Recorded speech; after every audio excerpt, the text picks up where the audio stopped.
예, 조국 법무부 장관 후보자 의혹을 둘러싼 공방이 확산하며 인사청문회도 표류하고 있습니다. 여야 원내대표가 오늘 만나서 청문회 일정 단판에 나섭니다. 국회 취재기자 연결해서 내용 자세히 들어보겠습니다. 한지혜 기자.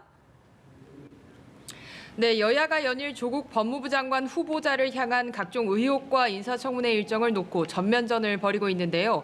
이 시각 여야 3당 원내대표가 청문회 일정을 두고 회동 중인데 이 자리에서 청문회 일정 윤곽이 잡힐지 주목됩니다.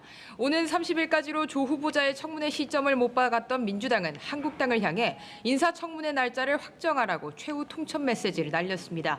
이인영 원내대표는 최고위원회의에서 한국당은 조국 인사청문회에 대한 정략적 태업을 중단하고 오늘까지 인사청문회 개최 요구에 응답하라고 강조했습니다.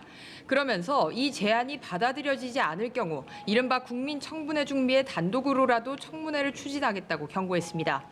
반면 한국당은 조 후보자에 대한 의혹이 많은 만큼 다음 달 초에 적어도 이틀 이상은 청문회가 열려야 한다며 물러서지 않고 있습니다.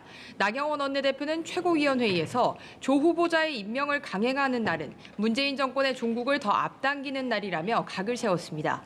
이어 조국 반대 여론은 말로만 하는 진보, 이른바 입진보의 위선에 대한 탄핵이라며 특검이 불가피하다고 비판했습니다. 한편 조 후보자 측은 정의당을 찾아 각종 의혹에 대한 소명에 나설 예정인데요.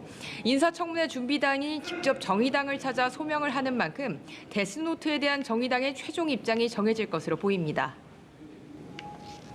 예, 한 기자, 당정이 국회에서 회의를 열고 내년도 예산안을 최대한 확장하기로 의견을 모았다는데 이 내용도 전해주시죠. 네, 당정은 내년 예산을 최대한 확장적인 기조로 편성하자는 데 뜻을 같이 했습니다. 이인영 원내대표는 내년 예산안 편성은 저성장이 고착되지 않게 확장적 재정 운영 방향으로 가야 한다고 말했고, 홍남기 경제부총리도 일시적인 재정 적자 확대를 감내해도 재정이 요구하는 역할을 충실히 시행해야 한다고 밝혔습니다. 당정은 아울러 오늘 협의회에서 소재 부품 장비 산업 경쟁력 강화를 위한 예산을 2조 원 이상 반영하기로 했습니다. 아울러 추가 상황 변화에 대응하기 위해 소재 부품 장비 산업 관련 예비비를 늘리고 소재 부품 장비 육성 특별 회계를 설치해 산업 육성을 보다 체계적으로 지원할 방침입니다. 미세먼지 예산은 올해 대비 2배 수준으로 대폭 확대하고 건강보험 지원 예산도 1조 원 이상 대폭 늘리기로 했습니다. 정부는 올해보다 약 9%대 늘어난 513조 원 수준의 내년도 예산안을 편성 중이며 이 같은 내용을 담은 예산안을 이번 주 국무회의를 거쳐 다음 달 3일 국회에 제출할 예정입니다.